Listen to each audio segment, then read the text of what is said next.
Hi అండి, welcome back to Ramya food channel. ఈరోజు నేను మీకు ఎండబెట్టిన టమాటో నిల్వ పచ్చడి చూపిస్తున్నాను. చూడండి, ముందుగా నేను 3 కేజీ టమాటాలు తీసుకున్నానండి. ఇలా దూరగా ఉన్న టమాటాలు తీసుకోవాలి. కంప్లీట్గా రెడ్గా ఉండొద్దు.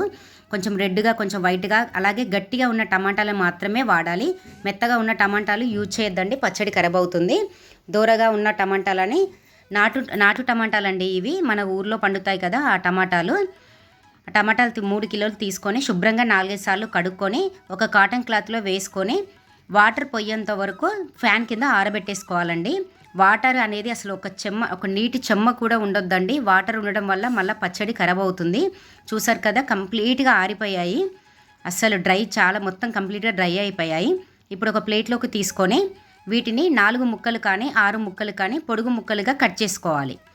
మీ ఇష్టం అండి. టమాటా సైజ్ అంతా, టమాటా పెద్దగా ఉంటే 6 ముక్కలు, చిన్నగా ఉంటే 4 ముక్కలు చేసుకోండి.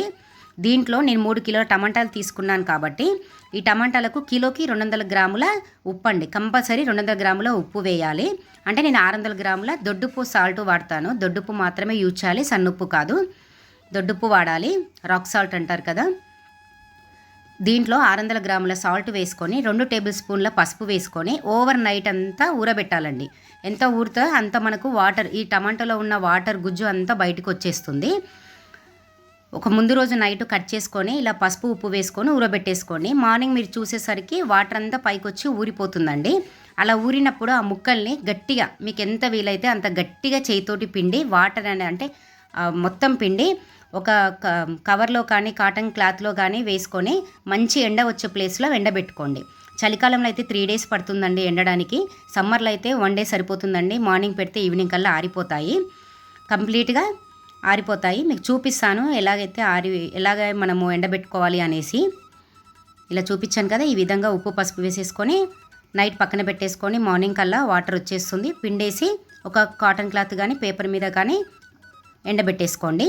ఈలోపు మనము గట్టిగా పిండుతాం కదండి టమాటా ముక్కల్ని. పిండినప్పుడు ఆ రసం ఉంటుంది కదా, ఆ రసంలో ఇది 600 గ్రాముల చింతపండు అండి. అంటే ఇది కూడా సేమ్ ఉప్పు లాగానే చింతపండు కూడా కిలోకి 200 గ్రాముల చింతపండు. అంటే నేను 600 గ్రాముల చింతపండు. ఇందులో ఉన్న ఈనెలు, చింతగింజలు అన్నీ కంప్లీట్గా తీసేసి నీట్గా మంచిగా డస్ట్ లేకుండా చూసుకొని ఈ రసంలో నానబెట్టేసుకోవాలండి. ఈ రసం కంపల్సరీ 3 అవర్స్ నానాలండి. నానితే చింతపండు మంచిగా గ్రైండ్ అవుతుంది మెత్తగా. 3 అవర్స్ కానీ 4 అవర్స్ కానీ గ్రైండ్ చేసుకోండి. ఆ చింతపండు కూడా ఒకవేళ మీకు టమాటాలు ఆరలేదంటే మీరు నెక్స్ట్ డే కూడా పెట్టుకోండి. రసం కూడా ఒక 1 అవర్ ఎండలో పెట్టి తీసుకోండి. అలాగే 3 టేబుల్ స్పూన్ల మెంతులు, 2 టేబుల్ స్పూన్ల ఆవాలు, 2 టేబుల్ స్పూన్ల జీలకర్ర కొంతమంది పచ్చళ్ళలో వాడరండి. వేస్తే చాలా మంచి టేస్ట్ని ఇస్తుంది. నేను అన్ని పచ్చళ్ళలో జీలకర్ర యూజ్ చేస్తాను. చూసారు కదండి, నేను పైన డాబా మీద పెట్టుకున్నాను. ఒక్క రోజులో ఎండిపోయాయి. సమ్మర్ సీజన్ కదా ఇది. ఇలా డ్రైగా అవుతాయండి కంప్లీట్గా. నేను ముందుగా మీకు చూపించాను కదా, చింతపండులో నానబెట్టేసుకున్నాను. రసంలో చింతపండు నానబెట్టాను, బాగా నానిపోయిందండి. ముందుగా మనం వేయించుకున్న జీలకర్ర, మెంతులు, ఆవాల పొడి కూడా గ్రైండ్ చేసి పక్కన పెట్టేసుకోండి. అలాగే ముందుగా ఎండబెట్టుకున్న టమాటా ముక్కలు, రసంలో పెట్టుకున్న చింతపండు రసం, ఆవాలు, జీలకర్ర, మెంతుల పొడి, అలాగే కారం కూడా. కారం అయితే నేను 750 గ్రామ్స్ తీసుకుంటున్నానండి. మనం సాల్ట్ 200 గ్రాములు తీసుకున్నాం కదా, దీనికి సాల్ట్ ఏంటంటే 600 గ్రామ్స్ సాల్ట్, చింతపండు 600 గ్రామ్స్, కారం మాత్రం 750 గ్రామ్స్, ఒక 150 గ్రామ్స్ ఎక్స్ట్రా ఉంటుందండి. ఈక్వల్గా వేస్తే కొంచెం ఉప్పు ఎక్కువగా అనిపిస్తుంది, అందుకే 150 గ్రామ్స్ ఎక్కువగా కారంని యూజ్ చేస్తాము. మీ కారం ఒకవేళ చప్పగా ఉంటుందంటే ఇంకో 50 గ్రామ్స్ వేసుకోండి. ఇలా నేను చూపిస్తున్న విధంగా కరెక్ట్గా 3 గ్లాసులు నిండా తీసుకొని పక్కన పెట్టుకున్నాను. ఇవన్నీ పక్కన పెట్టుకొని రెడీగా పెట్టుకోవాలండి. ఎండబెట్టుకున్న టమాటా ముక్కలు, పౌడర్ చేసుకున్న జీలకర్ర, మెంతుల, ఆవాల పొడి, కారము, చింతపండు గుజ్జును కూడా పక్కన పెట్టుకొని మనం ఇప్పుడు మిక్సీ పట్టుకుందాం. కొంతమంది టమాటా ముక్కల్ని కూడా మిక్సీ వేసుకుంటారండి, అలా కూడా చేసుకోవచ్చు. కాకపోతే నేను మిక్సీ పట్టనండి, నేను అలాగే ముక్కలుగా ఉంచుకుంటాను. నాకు అలా తినడం అంటే ఇష్టము ముక్కలు. అలా ఎందుకంటే మీరు మామిడికాయ పచ్చడి పెట్టుకున్నప్పుడు మనం పిక్క తింటున్నప్పుడు ఎంత పుల్లగా టేస్టీగా ఉంటుందో అలా ఉంటుందండి ఈ టమాటా ముక్కలు, మనం అలాగే యూజ్ చేసుకోవడం వల్ల. మీ ఇష్టం. ఒకవేళ అలా ఇష్టం లేదనుకుంటే ఇప్పుడు మనం చింతపండు గ్రైండ్ చేస్తున్నాం కదా, దీంట్లోనే ఆ టమాటా ముక్కలు కూడా వేసుకొని మీరు గ్రైండ్ చేసుకోవచ్చు. మెత్తని పేస్ట్ లాగా చేసుకోవాలి. ఇలా చింతపండు మెత్తగా అయింది కదండి, కొద్దిగా వేసుకోవాలండి. ఒకేసారి చింతపండు కాదు వేసేది, కొద్దిగా చింతపండు వేసుకున్నాక ఒక టేబుల్ స్పూన్ మనం ముందుగా వేయించి పెట్టుకున్న పౌడర్ కూడా వేసుకొని, అలాగే మనం కారం ముందే కొలిచి పెట్టుకున్నాం కాబట్టి తగినంత, ఆ చింతపండుకు తగినంత కారం కూడా వేసుకొని మెత్తగా, మీకు ఎంత వీలైతే అంత మెత్తగా పేస్ట్ చేసుకోండి. చింతపండు అనేది రిక్ అనేది ఉండకూడదండి. మనం 3 గంటలు నానబెట్టాం కాబట్టి తొందరగానే మిక్సీ అవుతుంది. ఇంకా ఈ పచ్చడి గ్రైండర్లో వేసుకుంటే చాలా అంటే చాలా టేస్టీగా ఉంటుందండి. సో గ్రైండర్లో ఎందుకు వేయట్లేను అని అంటే, నేను ఇవి టమాటా ముక్కలు ముక్కలకే వేస్తున్నాను కాబట్టి మిక్సీ సరిపోతుందండి. లేదు మేము టమాటా ముక్కలు కూడా చేసుకుంటాం అనుకుంటే గ్రైండర్లో వేసుకోండి. దీంట్లో కూడా చేసుకోవచ్చు. గ్రైండర్లో చేసుకుంటే టేస్ట్ చాలా బాగుంటుంది. చూసారు కదా, ఈ విధంగా మీకు ఎంత వీలైతే అంత మెత్తగా పేస్ట్ చేసుకొని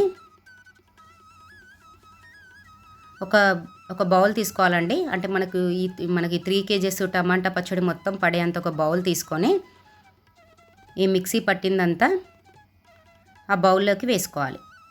చూడండి నేను చూపిస్తున్నాను.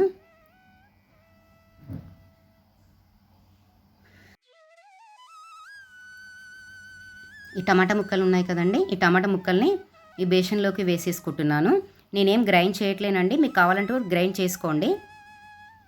ఈ టమాటా ముక్కల్లో మనం ముందుగా గ్రైండ్ చేసి పెట్టుకున్న చింతపండు, కారం, ఆవాల పొడి కూడా అందులోనే వేసేసుకోవాలి. ఇలాగే నేను చూపిస్తున్న విధంగా చింతపండు, కారం అన్నీ కంప్లీట్గా మిక్స్ చేసుకొని ఈ ముక్కల మీద వేసుకోవాలండి. కానీ పచ్చడి చేసే ముందు చాలా జాగ్రత్తగా అండి, తడి అనేది లేకుండా చూసుకోవాలి. మనం కట్ చేసినప్పుడు కత్తిపీటకు కానీ, మన మిక్సీ జార్ కానీ, ఏదైనా మనం ఇప్పుడు యూజ్ చేస్తున్న ఈ బేషన్ కానీ ఎక్కడ కూడా ఏ విధంగా కూడా తడి ఉండకూడదండి. పచ్చడి కొంతమంది మేము పెట్టాం కానీ, మీరు చెప్పినట్టే విధంగా పెట్టాం కానీ పచ్చడి ఖరాబ్ అయిపోయిందండి, బూజు వచ్చింది అంటారు. అలా పచ్చడి ఖరాబ్ అవ్వడానికి కొన్ని రీజన్స్ ఉంటాయండి. 1, వాటర్ తగ్గడం వల్ల అలా అవుతుంది. 2, ఇలా మొత్తం ప్రాసెస్ అంతా అయిపోయాక మనం ఒక జాడీలో కట్టి పెట్టుకుంటాం కదా, ఆ జాడీని నీటి చెమ్మ మనకు నిమ్మని వస్తుంది కదండి గోడకు, అలా నిమ్మొచ్చే ప్లేస్లో పెట్టడం వల్ల కూడా పచ్చడి ఖరాబ్ అవుతుంది. అలాగే ఏ టైంలో అంటే ఆ టైంలో పచ్చళ్ళు ముట్టుకోరాదండి. నిలవ పచ్చళ్ళు ఎప్పుడైనా ఆఫ్టర్ 6 తర్వాత మనం అందులో నుంచి తీయకూడదు అంటే పెద్దలు చెప్తూ ఉంటారు. కాబట్టి నేను మీకు కూడా అదే చెప్తున్నాను. ఇది నిల్వ పచ్చడి కాబట్టి నేను జాడీలో వేసుకుంటాను. లేదంటే ప్లాస్టిక్ దాంట్లో కూడా వేసుకోవచ్చండి.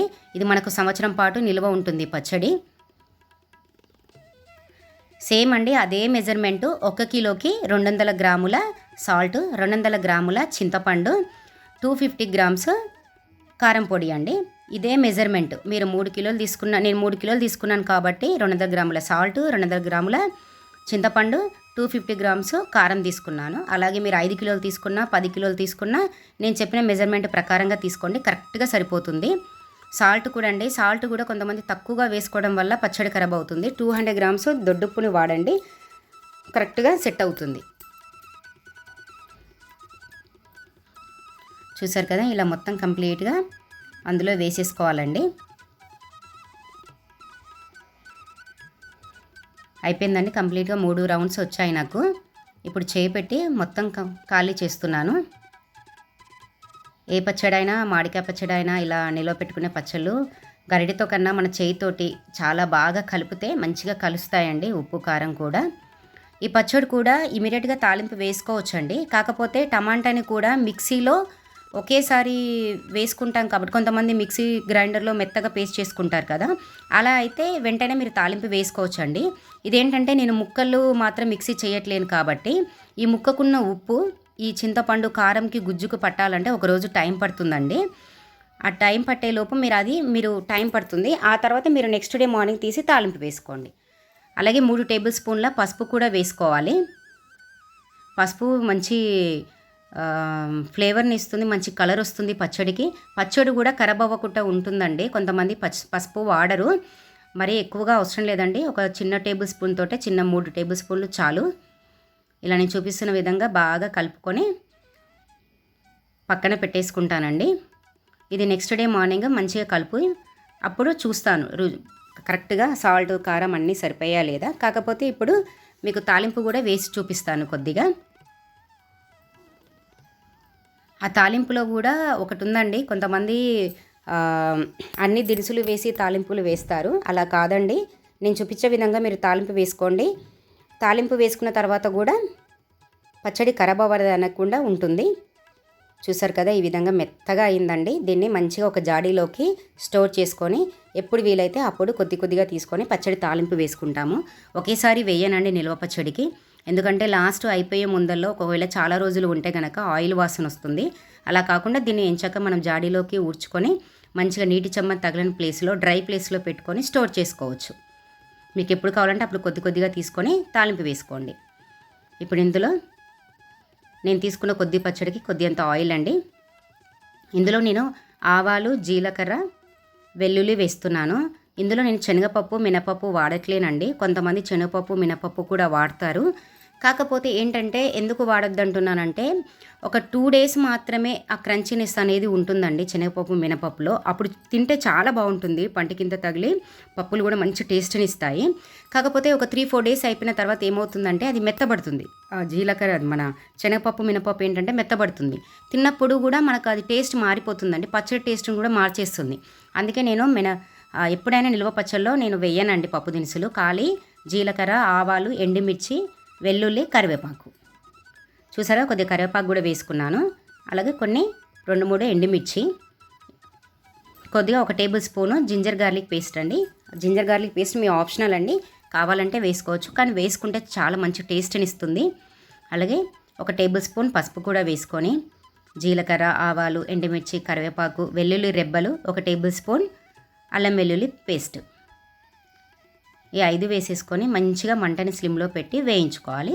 ఎక్కువగా వేగొద్దండి, వెల్లుల్లి దోరగా వేగితే సరిపోతుంది. ఎందుకంటే మనం తాలింపు వేసుకున్నాక ఒక రోజంతా మంచిగా నైట్లో పక్కకు పెట్టేస్తే మార్నింగ్ కల్లా చాలా అంటే చాలా టేస్టీగా, చాలా అంటే చాలా బాగుంటుందండి పచ్చడి. చూసారు కదా, వేగింది లైట్గా, ఎక్కువగా మరీ వేయించలేదు నేను.